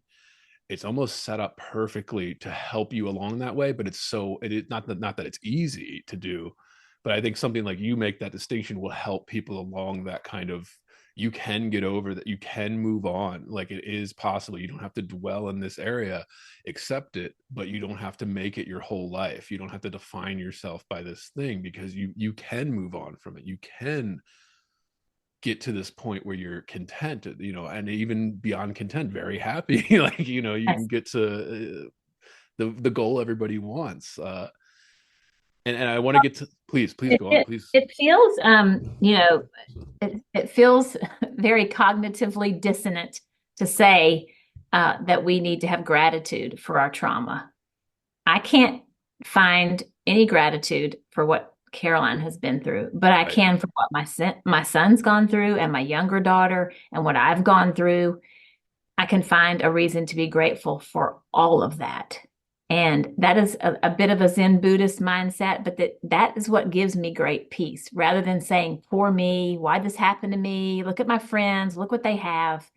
Is once we find some gratitude in that trauma, we can use that for Yeah, so much good. I agree. I mean, yeah, and I think you said Buddhist. I mean, yeah, there's a lot of wisdom in that, and then I think even in like the kind of the Christian style forgiveness, there's a lot of wisdom in that. Like, when you can forgive yourself and like the people that wronged you, there is kind of a healing thing that comes over you in a Yeah. way. Like, it's not out of thin air that it was created. It was centuries of people figuring this out. Uh where was I don't want to ask you about hope, because I think this goes to it too, and it's another theme in the book, and it's a theme on this podcast. Really? I am obsessed with this idea, just like the stories, what gives us hope, what gives us energy to keep moving on in spite of tragedy and stuff like that, because I think it's important in fiction and art and culture, but I think it's important in these other ways too. But I wanted to ask you, yeah, why is hope so important? And again, this isn't something where we need definitive answers. I just want, Tara's thoughts. Why is hope so important, and how did you find hope in a dark time like the book documents? Well, I have a pretty clear answer for that, but before Please, yeah. I'll share that what I've learned is that a lot of folks are afraid of hope. Yeah, And what I mean by that is they're afraid to believe that things can change because they feel like they're setting themselves up for heartache, but not heartbreak, right? So, yeah. um, and I had someone tell me a long time ago when I was first building my business. He said, Tara, don't get too high or too low. Don't get yourself too happy when you win, too sad when you lose. Just kind of, play it safe. And I tried that for about 2 weeks. That is not how I'm made. Yeah, it's hard I'm to just do. not Yeah. made that way. A lot of people can. They have a little bit more of a cynical mind. Um, we are all created differently. I am not created that way. I am going to hope for miracles. I'm going to trust in innovation. I'm going to believe in my ability to keep looking for answers for Caroline. And I'm going to hope and that one day I find that answer. And if I get disappointed, if I hope for great love, for example, for someone that maybe is hoping for great love, please don't let yourself not trust in great love. I certainly found it. So hope, again, is energy, but it cannot, to me, we cannot keep hope if we sit back and fold our arms and wait for things to change. We have to take action. And that's how I live in this energy of hope, by continuing to take action. Not every single day, but I devote part of my week every week to not only looking for ways to stop Caroline's seizures, but giving her a better life, finding a new caregiver, a new activity, a new friend, something that she enjoys. It is a full-time flipping job if I let it be. So I'm always looking for ways to improve her life. And when I make some success, I found her a little job, it's a win. And I'm going to celebrate that win with all my might. Yeah. I'm thinking of this now. I didn't plan on this, but I'm thinking of this connection with motherhood as well. Like, kind of, and the reason I'm thinking of this is because I don't know. I mean, the reason I'm obsessed with hope on the podcast and just kind of constantly talking about it with people and thinking about it is that I feel that we are living through a kind of negative time where, like, their hope is few and far between. Everything is negative. All the articles that you can read in the newspaper, usually negative, whichever, and this is for any direction you want to go with politics or policy or whatever, it's always negative. Oh, we can't do that. That's been like the spirit for the last, I don't know, couple decades, where it's like, oh, no, no, no, we can't do that, it's too expensive. Oh, no, no, we can't do that, it's too hard. Or, oh, no, no, no. we can't develop that technology or something. I'm just like, what? Like, it's like, what are you talking? Of course we can. Like, of course we can do this if we wanted. So I don't know. I like to do that, but I was thinking of like where that came from for me, and I was like, I think that came from my mother, where my mother was very positive about, almost, it still is. She's in her 70s still, incredibly positive about things and instilling that in her children, in her family.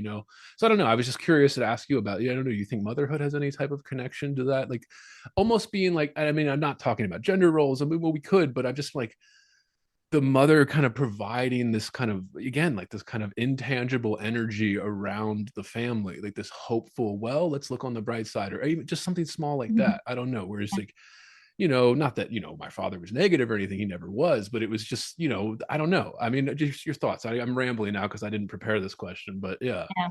Like where do I think that hope comes from within? Just like any kind of connection to motherhood with hope, kind of you being a mother and that changing your perspective or driving you to provide it more, or I don't know. I mean, again, I didn't prepare this, but I just thought about it when you mentioned your children and kind of the energy, hope energy, and Yeah. Um, I tell you what I believe about mothers and parenting as it relates to hope. And it's not only hope, but our parents try to teach us by telling us things. right. We learn from our parents by watching them. Mm-hmm. We watch what they do, we listen to what they say to other people, how they treat people. We learn from all of that. And for me, I can only answer really for myself. Why I remain optimistic and hopeful. And I think part of it is because when I was young, my mother worked late at night with sewing and cleaning or whatever she was doing. She was just a night person, not a drinker or anything, but she slept in the mornings, and we got ourselves off to school when we were very young. And my dad was never there. All that to say, I learned at a very young age how to take care of myself. And I also learned that if I wanted to make something happen, I was going to have to get out there and make it happen. And that's the only way that I can have hope, is through action. Right. So for me, I don't know if that has something to do with motherhood or not. I have been called a Pollyanna. I have been called a realist. And I say, bring it on, baby. Right. Rather shoot for the stars and, maybe land somewhere in the clouds, as opposed to cross my arms and say the world's going to shit and there's nothing I can do about it. So I might as well have another beer. That's just not me. Right. Yeah. That's not me either. And that's why I have this drive where I'm like, stop looking at it that way. Like, oh, we can reclaim land out of the ocean if we want to. Okay, we can do anything. We Yeah. have so much we could do. What are you talking about? Like, there's so much we could do. Like, you can spread this love, you could start a business, you could do anything you wanted in this country, in this setup right now. Could it be better? Sure, but that's hope too. To improve, like, that's hopeful. Like, yeah. And It's this brings, a season. please, I mean, please. it's a season that we're living in, because people say, oh, there's so much evil right now. And I mean, what about slavery? I mean, Right. talk about evil. I mean, Right. there's always been evil. There's always been divisiveness. The divisiveness in our country, I think, is worse than it's ever been. But I Yeah. think it's going to have to burst at some point. I truly do. Yeah. And I It's, wonder it's if we're going at the to beginning of, turn.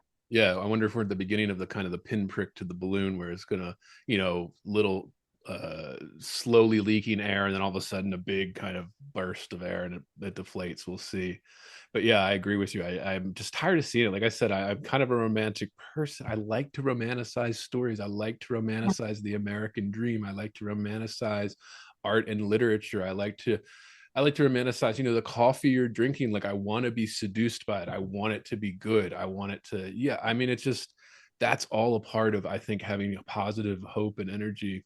But this brings us to laughter too, where you had this great blog post about laughter and what it does to the brain. So I wanted to ask you, what is it about laughter that makes us happier, and why do you view that as so important in your work? Well, I'll be very specific with the science first. It gives us something called endorphins, and we can get endorphins only in a few ways, naturally. You've heard of a runner's high? Yeah. That's a heck of a lot of work to get to that runner's high, but that's one of the ways.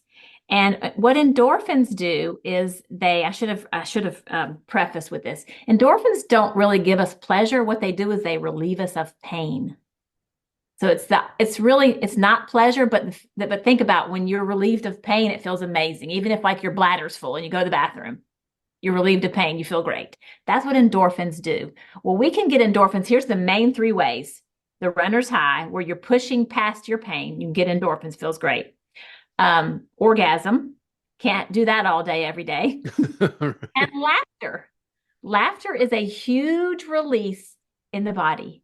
And when those endorphins start flowing, because they have some hormone components to them, they can live longer in the body than dopamine or serotonin. So they're powerful. They truly, truly can lift our spirits. So that's why I think laughter is important. And it's always just been a part of me. Like I've always had a little bit of a mischievous, rebellious, looking at things funny. My best friend is an absolute riot. She's a character in the book. She always brings laughter, like even in the darkest of times. That's why I think a lot of the book, what the people are laughing at, are things that I say or things that she says that just look at life and like, wow, even in the darkest of times, there is something really wickedly funny about this. And it really improves the way we experience life. Yeah. And I think even something like, I'm thinking of that, that book and the documentary that came out, was 15 years ago now, like The Secret, where people are like, oh, like you can change your life by doing that. And some of the things they say is laughing, singing, just like bust out into song. And I find interesting with raising kind of, my daughter's in infancy still. So, but like singing to her, I sing to her a lot. And I've always, I've had a background in singing and stuff like that. I did chorus and stuff as a kid, and then through high school into college and stuff in theater. But it was. So I'm trained, not like a professional singer, but I'm trained to sing or whatever. And I'm going to teach her how to do that. But I just, she calms down immediately, when you start singing, like, and it's not, it's not off key or something crazy, but it's like, yeah, I don't know. And I think that induces it too, and it makes it pleasurable for me. Even like if singing in the car or something, you get that kind of endorphin rush from singing. So it's always interesting, like, yeah, how these little quirks, but it obviously if you're in a bad mood and stuff like that, or something just happened to you, it almost seems like, oh, shut up, when somebody's telling you that you can sing or something, oh, go sing a song and you'll feel better. It's, oh, shut up, I don't want to hear that. But it also is true. Like there is some truth to it. Like you will feel better about it. I've heard even deep breathing and things like that, which there's like techniques to it and stuff. But I mean, when you're really worked up, doing something like that, purposeful action, breathing in this way calms the nerves, that you can make a more rational decision or whatever, think through and not be so upset, or just feel better, period. And it works. It does work. And it's a very small action, but it does work. And it's well, that the breathing works because we're going from our sympathetic nervous system into our sympathetic nervous system. And that gives us a more calm state. So it's not just in our head. Right. That oxygen is really, really tempering that sympathetic nervous system, which is not where we want to function. That's when we don't make good decisions, when we become irrational. I mean, I have many moments where I've just had doctors and have just lost my flippin' ever-loving mind on folks. It's not common for me, but that is when the sympathetic nervous system is so much in overdrive that we're literally out of control. Yeah, that's interesting too. I didn't think about that, but yeah, being in rooms with doctors and you're getting something that you're like, I don't think so. Yeah, that would be a situation where laughter would be helpful or something like that. Yeah. And I wanted to ask you about grief, not just overcoming it, but how it's actually kind of a tool in our brains, and the way you describe it and stuff. Why is grief a necessary step in a lot of the processes of overcoming and things like that? I love talking about grief. Please. Yeah.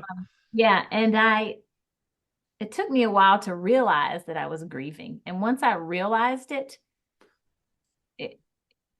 first of all, that made it very helpful, but I probably look at it differently than most. And I've touched on this, but I will say again that oftentimes people will equate grieving to, you need to grieve so that you can heal.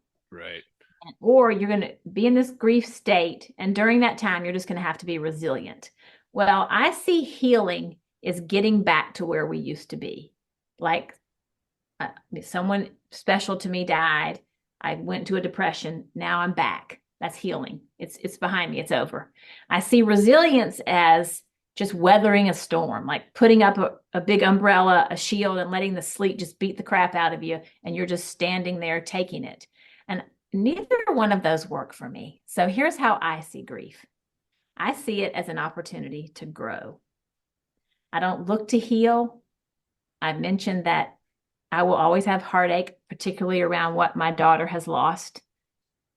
There's no really coming back from that. And there are people that have losses in their lives that are much more finite than that. Even though she's a different daughter, I didn't lose her. And that's heartache that lives in us. And it can beat us, or we can use it for good. And so I look at grief as an opportunity to accept the pain and use it to ask myself how I want to grow from it. Yeah, I mean, and that's difficult to do too, like to because yeah, I mean, the slogan is, yeah, oh, grieve so you can heal. That's almost like the cliche everyone tells you when there's some massive, loss in your life. And even if a small loss, like I think, yeah, I don't know, you lose the person that you were or something or whatever, and you're grieving that. I don't know. I mean, there's this one, I think it's something that people struggle to put into words. It's not that people don't feel it or don't want to talk about it. I think they have a hard time like putting it into words, which is where someone like you comes in, I think, to give them some words to put to it, where it's like, okay, this is capturing what they're feeling. But yeah, I don't know. I mean, I think looking at grief, like I think the way you describe it is looking at it in a positive way. Yeah. Looking at it as a way to, this is a part of life, and you can go a couple different directions after this. Like, which one are you choosing? Because I've seen in friends and family, I've seen, maybe you could say what I would say, grief consume people, where like you kind of get comfortable in that grief, and then it becomes kind of your personality, is that, oh, well, they're grieving constantly, like they're never really getting over it, or they're never really moving on from it, and that's almost harmful too, like to spend too much time in the grief. It almost, so I don't know. I mean, yeah, I mean, I wish there was like a great answer or something, but Well, I will remind us all that I'm not a psychologist, you have to disclaim, yeah. but I analyze and watch people. I've done it my whole life. And I think sometimes when folks are stuck in grief, it is because their loved ones are not acknowledging it. They're begging for someone to say, I would hurt too. It's okay. But everyone around them could be trying to pick them up. Oh, go for a walk, have a coffee, call a friend, get a hobby, all these things to try to pull them out of it. And they really just need someone to sit in it with them. Not for pity, because, pity is the worst feeling to me, but for empathy, for someone to say, I know this hurts. I can't imagine, but I will sit beside you. And I really suspect that's a big reason why people can't, they're waiting for someone to validate their pain. Yeah. What I always struggle with when I'm experiencing depression or grief or something is I tend to wallow in it. I tend to almost, it's just a weird thing, but I think a lot of people do this, almost derive pleasure from being in that state, like the, oh, poor me, kind of thing. And I'm fall victim to it. I find myself doing, where I have to physically kind of, maybe not physically, but mentally snap myself out of it, and kind of, and that could be, talking to my spouse or whatever, my parents or my siblings and stuff, my children. It's just, I don't know. I mean, I think that is something that it's almost like you can get trapped in it, or I don't know if that's the right word, but I don't know. I mean, I feel that kind of sense sometimes, that I tend to wallow in depression or grief when it comes over me, and be like, that, oh, poor me thing. Is that like, I don't know if that's just a natural human thing. Let me ask you a question about that. Does it feel that it comes out of nowhere for any particular reason, or is it grief about something specific, like a specific event that's causing you grief? Usually both. It could be something that usually would be caught on by something specific that triggers into a larger thing. Oh, this is my life or something, like kind of thing, which I think is natural, but I just, yeah, I don't know why there's like a comfort in it almost. Uh, yeah, I don't know. I don't know. Well, it sounds like too, you're trying to put it behind you. And uh, some people, maybe that's how they're made, but I can't see putting grief behind me. What I can do, and again, this is really a very much of a Zen Buddhist concept, is yes, and yes, yes, I'm sad about this. I will forever be sad that I lost my mom, but it's not every moment of every day. But there's a chemical side to this too. And if we are big in pleasure stacking, if we're having a lot of caffeine, nicotine, alcohol, video, any of those things, if those are any at an addictive level, then that's more of a chemical thing that we would have to address. Yeah. So that, again, all my opinion, all based on life experiences and studies, no degree here. Yeah, yeah. And the reason I ask, maybe it's just my generation too, because I feel like there's a lot of people in my generation that where they feel that, where they tend to wallow in these negative feelings, or that like the poor me aspect, because that, I think there's something to that feels good to say that to yourself, oh poor me. And that's easier than, like you said, taking the actionable step to move on from that or carry it with you in a lighter way. I don't know. I mean, Do you think that saying to yourself, this is so honest, and I just love that you're this vulnerable. Do you think that saying to yourself, kind of, poor me, why are things going this way? Do you think it gives you permission to not work as hard, not do the workout, not do the things? Like, are you trying to absolutely. Yeah, give yourself absolutely. grace? Yeah. Absolutely. Yeah.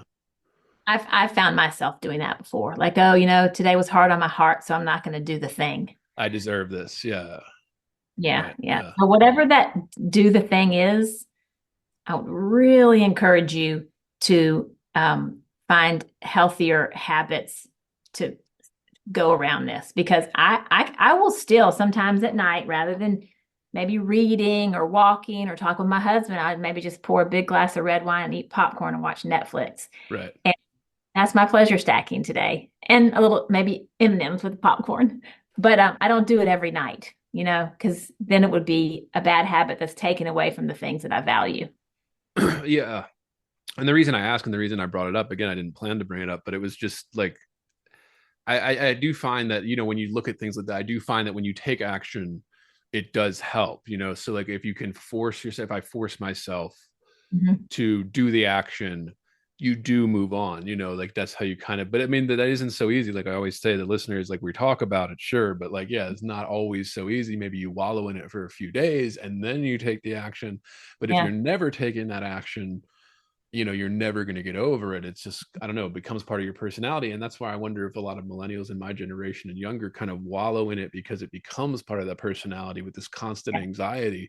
Like, well, I'm anxious because that's just who I am. I'm an anxious person. So actually you're anxious because you're not doing this action, or you're not doing this thing that you're not addressing, or maybe you really are just terribly anxious and you need a medication or something. But it's just, I mean, there's comfort in like, oh, this is who I am. So I don't know. I mean, this is, oh, I'm a depressed person, or, something like that. I mean, people would just Anxiety. excuse making, or I don't know. I mean, I'm really glad you brought this up about your generation, because when I speak about your generation, a lot of people from my generation kind of shame y'all. And I say, we did it to you.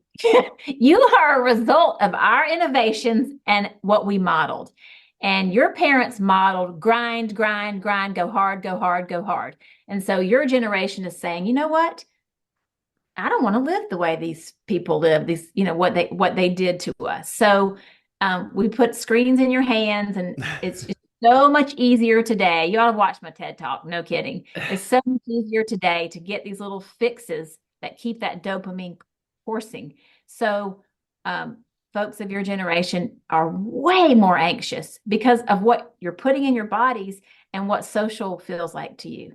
it's so different than standing at a party with 40 people and feeling natural in that setting. Here's a little tip I will give you for overcoming these. Rather than saying, okay, I was going to run my 4 miles today, but I feel depressed and sad, so I'm not going to do the run. Or I need to work on this project, but I'm just going to put it off one more day. We all have that tendency. What I do when I feel like that is, I just do it slowly. So rather than deciding to run 4 miles, I'll just go out and just stroll. And if it picks up, great, at least I strolled. If I don't have the energy to work on the project, I'll set a timer and I'll just say, okay, 20 minutes. And when that 20 minutes is over, even if I didn't get anything done, at least I took a step in the right direction. And that gives me a sense of accomplishment. It gives me a little boost of serotonin, which feels really good to the brain. Right. Yeah, it's something I'll do too. Is I kind of, like a bad workout is better than no workout. Even if you're half-assing when you're in there or whatever, after 30 minutes, you do feel a little bit better, and you have to be willing to admit that to yourself after, because I think again the tendency to wallow in it, you kind of can't admit that the action you took did make you feel, even if it's just slightly better, like you did make you feel a little better. So yeah, I don't know. I think a lot of people do struggle with it. So I mean, again, your book and your entire business model and all around this is needed. Do I you think. do you have a creative outlet? Oh yeah. Could be okay. Those are super important for the brain. Everyone has something about them that is creative, and a creative outlet is very integral to our mental health. Yeah, and I've always been somebody that leans towards that for sure. So like, yeah, when I was younger, it was usually music, bands, and things like that. Obviously, that didn't work out. And then I got very into writing and stuff in college and went to grad school for it and all that. So yeah, writing is usually that. And I guess you could say this podcast too, uh, for gives me some type of outlet for that. And I had noticed that too, when the days that I'm not doing something creative, or at least 20 minutes of writing, if you can squeeze it in, if I'm not doing that, the depression is worse. And I get more depressed. So like these actions that I know, as you age and you kind of learn about yourself, I know which ones will, kind of lead me down that path, and which ones won't, like which actions to take. So that's interesting too, how that evolves. I don't know. I mean, you kind of like know yourself as you age, and you kind of know yourself better. Well, hopefully you do, right? Some people don't, but you tend to just kind of know what works for you and stuff too. But yeah. Interesting. Very interesting. The last couple of questions here, Tara, are all kind of writing questions about craft, process, and our listeners like to know this stuff specifically about how you craft these things. And so we like to ask writers, what is your writing routine like? How do you like to do this stuff? Especially somebody who comes to it here, where, it's a lot of work to write a book. People always, again, they don't like to admit it because, again, it's sexier if it looks like you're not trying, but like it's a lot of work to do this, and daily, months, years long process. So what's your writing routine like? How do you like to do it? Yeah. I used to pay attention to what other people say as to how my writing routine should be, and I'm not like other people. So the most important thing to know to me is to know yourself and how you work best. And the way that I work best is to have moments out in nature. I'll typically start with a podcast, and then when I get my cardio going, I'll turn to music. And music and maybe just some of the podcasts will allow me to just come up with ideas. And then I'll either record them into my voice memo in my phone, or I'll race back and start writing these ideas down. So that's one way that I get really creative. The other part about it is to know when I'm at my best. Some people are night people, some people are morning people. I have on my calendar every single day, it's blocked off from 7 to 11. No one can book a meeting with me during those hours. Now, if I want to let someone in, I do, of course, because, life. But no meetings are being booked during those hours, because those are my times for creative, quiet time. I like after exercise. I like to be after exercise with coffee, light meal, and get into the business of writing. Yeah. I like that too, because it's interesting because we have some writers that have these elaborate rituals or something to get started, and then there's other ones that are I just start, and there's others that are like piece it together through notes throughout a months long process, and you kind of gather these notes, and you can start piecing them together and all that. And then I was thinking about my book. I have a different process for writing speeches. And it is very much like I have a format that I teach and I use because I believe in it. It's a very kind of a broad format. So I start writing using the format. Then I will shrink that down into note cards, and I'll practice from the note cards. And then the note cards will have less and less on them. But I just love note cards. They feel good in my hand. Right. And I make sure that I have the phrases for the speech that I really want to nail. That's what's left on the note cards. And then when it's game time, sometimes I'll even bring the note cards with me, but I never end up looking at them because you don't want to do that unless you need to. Right. Yeah. That's interesting too, in terms of there's a different process for writing words that are meant to be spoken, like presented to an audience. Whereas, Absolutely. books presented to an audience, but it's a different format. So the writing process changes. Like, that's very interesting. And our listeners like this kind of nuance. Yeah. They like hearing that kind of nuance too, because different mediums require different things. We've had people on that do screenwriting and novels, and I always ask them about the difference, because there is a slight, even if it's slight differences, there's a different approach to the different mediums as you create in them or write in them. It's very interesting. And I wanted to ask you about the process of actually writing the book, because this is, there's heavy elements in the book, or as my generation would say, right? But what was the process like for writing about something like this? Did it take some time to be able to process it? Did it happen quickly? How did the project kind of snowball into a book like this, given all you've been through and, the years of looking into this and your journey? Well, just to be clear, the book is a memoir. And, but on the front of the cover, it says a true story. And my editor didn't like that either. But as I mentioned, I'm a bit of a rebel. And so the first thing that I want to share is that a lot of people would say, how did you remember all these stories? And did you have a journal? Were they documented somewhere? And the answer is definitely no. When we start writing about our memories, it draws on other memories. Right. And so as I began to write the book, things would come. I go, yeah, I remember when this happened, this happened, this happened. I would just start writing them down, building them into stories with my expertise in storytelling. So I was happy with them. And then here's the important piece is the book, if you're writing memoir, it has to have a purpose and a theme. And if some of the stories aren't tied to that theme loosely, because there's subplots, obviously, and little lessons along the way, then you pull those stories out. Maybe use them in a blog or an essay, but they're not going to, you can't just put every single entertaining story into a memoir, because then you just have a collection of essays. And I kind of started out with way too many stories.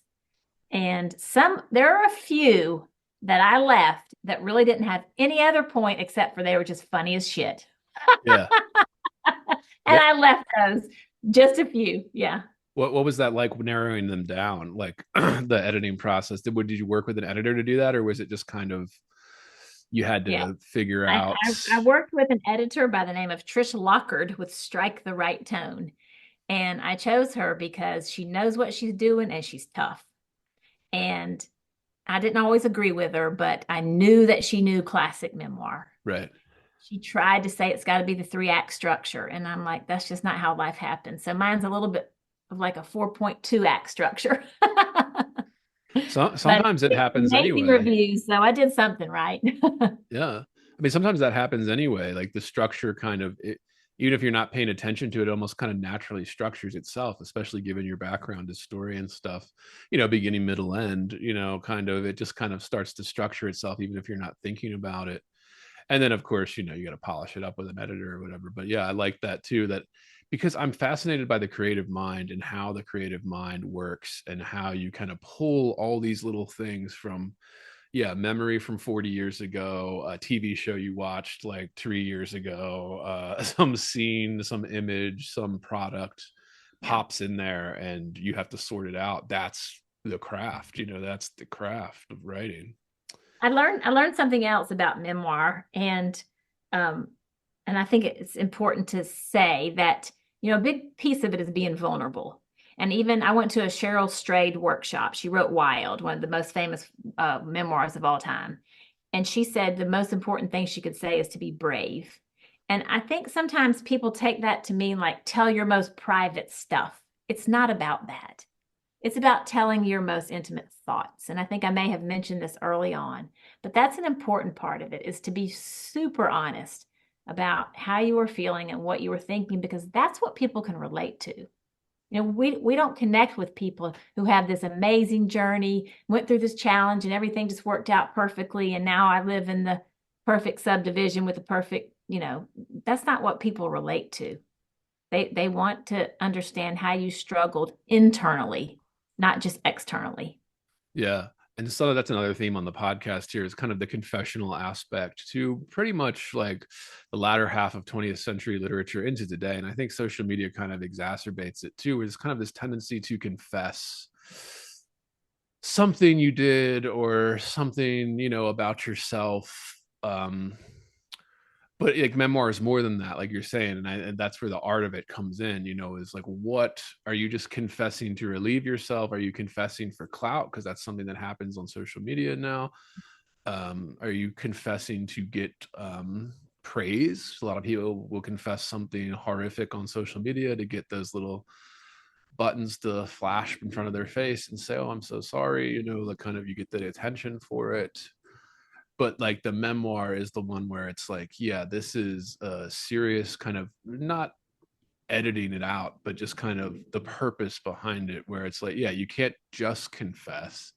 It has to be kind of reflective angle to it, and lead into the next story or the next chapter about the life. And Yes, there needs to be some aspect of transformation, or it is just, having the courage to tell something that's personal. That's not, I don't Right. believe, an honorable way to communicate, and it doesn't have a purpose. At one of my last readings, I told 2 stories that are not in the book that are pretty embarrassing, and the room just erupted in laughter with both stories. And they're like, I can't believe those aren't in the book. And I'm like, well, I mean, they don't really have a point. They're just funny. Yeah, exactly. And they capture a little slice of life usually. Yeah. Another thing, we kind of already answered this question, but we ask all the writers that come on, how do you make a living? And again, we don't need any numbers or anything. Do you make any money off the literature? And we ask this question because we like to dissolve the illusion that all these writers are millionaires and stuff. Like we've had, National Book Award winners on, and they say, yeah, I need a day job. Like they're not making a living off of this.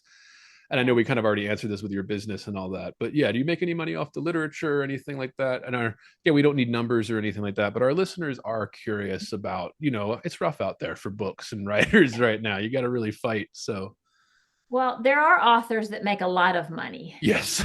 Their names are J.K. Rowling, Jodi Picoult, Stephen King.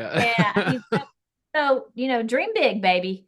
But and the other thing is, if you have hundreds of thousands of followers on social media, that does not equate to hundreds of thousands of book sales. Yes. I've heard that over and over again. Yes.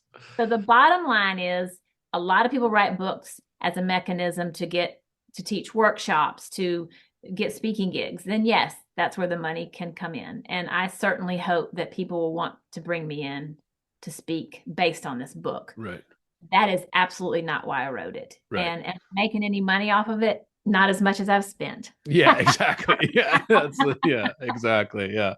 We've had a couple that were like, oh, we're breaking even, we're if that's a win if you're breaking even on it. Yeah. I mean, I hope I will turn those numbers around in time, but it's the long game. Yeah. It's the long game. Yeah. Yeah, especially if you have another one in the works. Yeah. Another thing we ask all the writers that come on, what advice would you give to writers out there trying to start something on their own like this? Don't quit your day job. And figure out what process works for you and stick to it. Many, many writers will say, write every day. I don't write every day. That doesn't work for me. It makes me feel trapped and confined and like I owe something to myself. And that doesn't work for me. It works for a lot of people. But figure out what does work for you, stick to it, and then learn to be a better writer. Keep learning. I'm still learning to be a better writer. Yeah, that's fantastic. It never ends, really. Yeah. I hope not. Yeah. Yeah. The other thing, the last 2 questions we ask here are just kind of about that what's in the head kind of stuff. So we like to ask, are you reading anything good, watching anything good, listening to anything good that's penetrating your mind right now and like filling your subconscious. And this can be anything. This can be anything that you've consumed. It could be garbage, trash TV, or it could be, serious drama or Shakespeare. What is what's anything that you'd recommend or anything you've seen, watched, read So I just recently? finished a book, and it has been a long time since I read a book that I could barely put down, and this book was that book. And it is called A Place Called Home by David Ambrose, Ambroz. A powerful story. I just can't say enough about it. It is a memoir. The man is very successful today, and he grew up homeless and then in foster care. And what he's doing with his journey is a heck of a story. He does an amazing job. So that's top of mind right now. Yeah, that's fantastic. That's fantastic. And we'll link that below as well. We like to we're always curious about, what's filling your head, what's taking it out. And then the last question we like to ask on top of that is, what are you working on now? You said there's another book project, or obviously your business constantly and all that, but Well, yes, I am still growing my business for sure. So I love to come in and do storytelling workshops and people don't understand sometimes, especially people from my generation, what is the power in that? The power in the storytelling workshops is twofold. It connects and unites your team and builds trust. And it also teaches you external communications. So nonprofits and marketing and sales teams love this work. So that's big right now. I am doing some keynotes about, one's called The Joy Factor, which is really a lot from this book. So keynotes, and then I have individual clients whom I coach to help to speak, to tell better stories, to write, love all that. And at the end of my book, and anybody can Google and find this out, my son is sentenced to prison. And this was on December 1st, 2014. And I cannot tell you how many people are like, are you going to write another book? Right. What now? So I didn't mean for it to be as suspenseful, because, you can find out just by going on my social media. But the journey of being a mother with your only son incarcerated for 7 years and 41 days is a whole nother story in itself. And so I'm going to write that story, and I'm already working on it. Yeah. That'll be fantastic. That'll be fantastic. Yeah. Well, that was all I had, Tara. I mean, this has been fantastic. Please, where can people find your stuff, your website, your socials, all of that? Yeah, the best way to connect, just because it's easy to remember, is at Tara Heaton Author, which is Instagram, and that's new. I built that just as a result of becoming an author. So that's an easy way to find me, at Tara Heaton Author on Instagram. But my website is onpointglobal.com, and it's French. So it's ENPOINTE global.com. Fantastic. And that's all linked below as well, listeners. So go click on it and go click on Tara's book. Again, Tara, please come back. Please come back for the next book. Please come back anytime. We'd love to have you back on. This has been great. It's been a really rich and juicy conversation. I usually hurry because I think we're pinned for time, but you said you like to go deep and long. So I like that about you. Good. Yeah. Well, again, please come back anytime. Thank you. I really appreciate it, Andrew.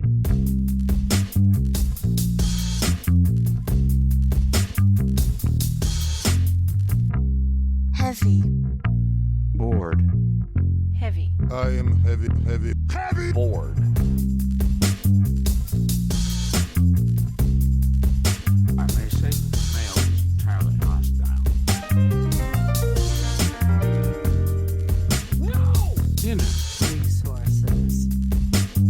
Life, friends, is boring. We must not say so.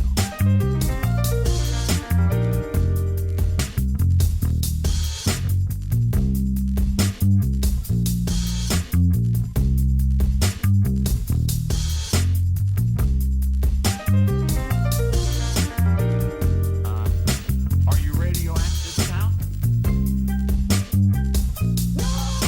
Inner. Resources, American resources. Being bored? Some activities are intentional, right? It shows such a lack Heavy. of gratitude for life. Bored. I aspire to boredom, Heavy. I should say. Bored. Heavy. I I am heavy. bored. Has you the night sweats and the day sweats, pal? Pal, I do.